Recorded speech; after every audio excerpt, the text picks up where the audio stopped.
Something is tired in you.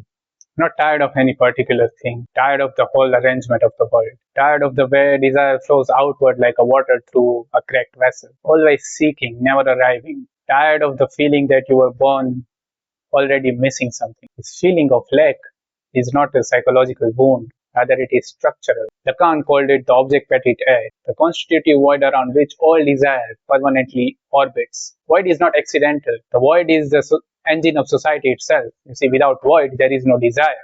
Without desire, there is no action. Without action, there is no society. But if so much power and energy, motivations comes out of this void has to be something other than void. Deleuze saw this and rebelled against it. Gilles Deleuze said that this desire is not organized around some absence. For him, desire is artistic, productive. It does not chase what it is missing. It makes reality rather. It generates worlds. But the problem begins the moment this pure productive intensity, this raw, prior, unnamed force, which we call life, passes through the organism of body. It gets captured. Organs themselves, eyes, ear, mouth, hand, stomach, all these things starts demanding. The organs themselves become the machine of distribution.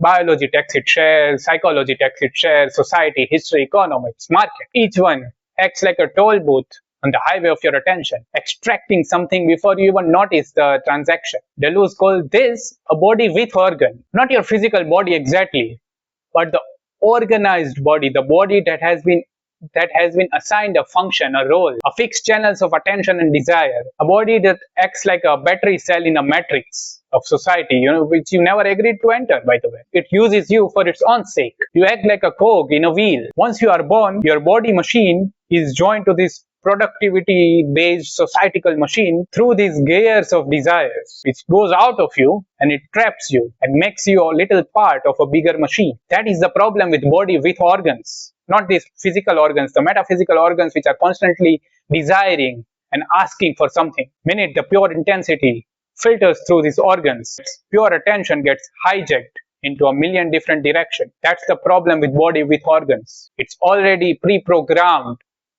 by society. Against this, Gilles Deleuze views the concept of body without organs, not literally removing your organs, but to destroy the predestined flow of desires and rebuild it, a body without organs. Not the body that lacks organs, but a body before organization, pure intensity, prior to time, space, and causation, before the simulation boots your physical avatar, if you may. It's a plan of immanence. It's like a 0 degree from which all structured experience emerge as a product of desire's movement through form.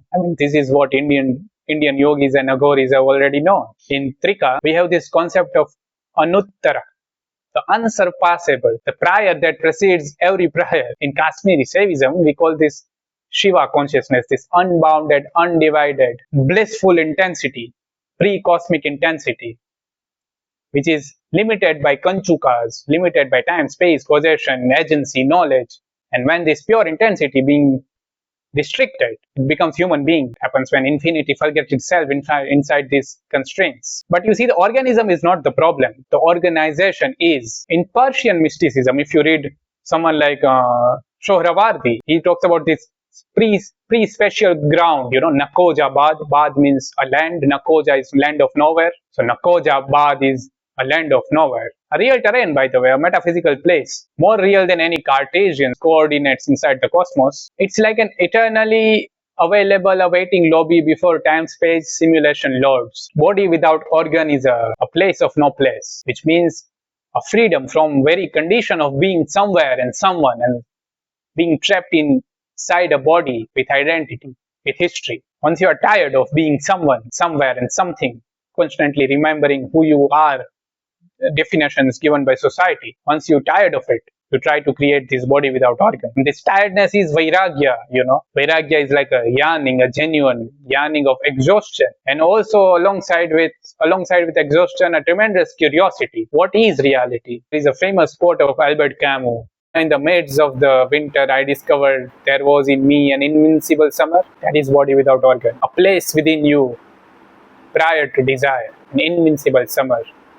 in the cold world, a place which no one can touch, a place where subjectivity itself originates. And to rebuild your mind and flow your desire into this place, but not outside, is a rebellion. But you see, normally people rebel horizontally against their governments, against economy. Their suffering is legitimate, but these are all human rebellions. People are trying to get their human demands met inside this existing structure of human existence. But some mad people, some daring soul, the one who has been exhausted enough by the maze of desire, who has stretched every desire to its dead end enough times, begins a different rebellion. Camus called it a metaphysical rebellion, not against any particular arrangement of existence, but against the very condition of existing this way. A spirit rebelling against biology itself, against the contract no one signed. You see, this body was handed to you at birth. The organs that were already organized before you arrived to inhabit them, which was pre-programmed before you were born, and its functions are also pre-programmed. It can only act in a certain way. It can only identify it as human. Why? And Krishna in Bhagavad Gita doesn't identify himself as